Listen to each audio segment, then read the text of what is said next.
12 বছরের একটি শিশু 4টি গুলি চালিয়েছে, কিন্তু আসল ভুলটা ঘটেছিল অনেক আগেই।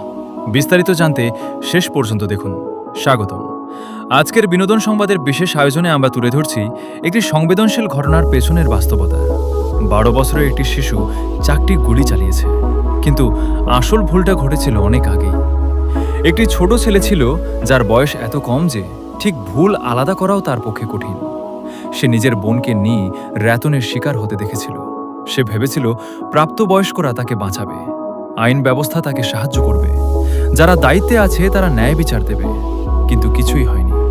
কেউ এগিয়ে আসেনি, সবাই চুপ ছিল। এই চুপ থাকা আর অবহেলার মধ্যেই ছেলেটার ভেতরটা ভেঙে পড়ে। পুলিশ বলছে সে রাগে কাজ করেছে, কিন্তু এই রাগ কোথা থেকে আসে? এই রাগ আসে এটা অসহায়ত্ব থেকে, বিশ্বাসঘাতকতার অনুভূতি থেকে, এমন এক বিচার ব্যবস্থা থেকে যা ন্যায় দেওয়ার বদলে ঘুমিয়ে থাকে।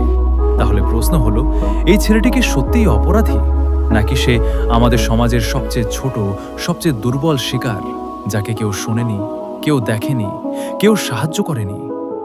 মানুষ এ নিয়ে তর্ক করছে, মিডিয়া নীরব, আর একটি শিশু একা বসে ভাবছে কেন পৃথিবী তাকে আগে পরিত্যাগ করলো আর পরে সব দোষ তার উপর চাপিয়ে দিল। এমন আরও তথ্যভিত্তিক ও সচেতনতামূলক ভিডিও পেতে অজানা নিউজ চ্যানেলটি সাবস্ক্রাইব করুন এবং আমাদের সাথেই থাকুন।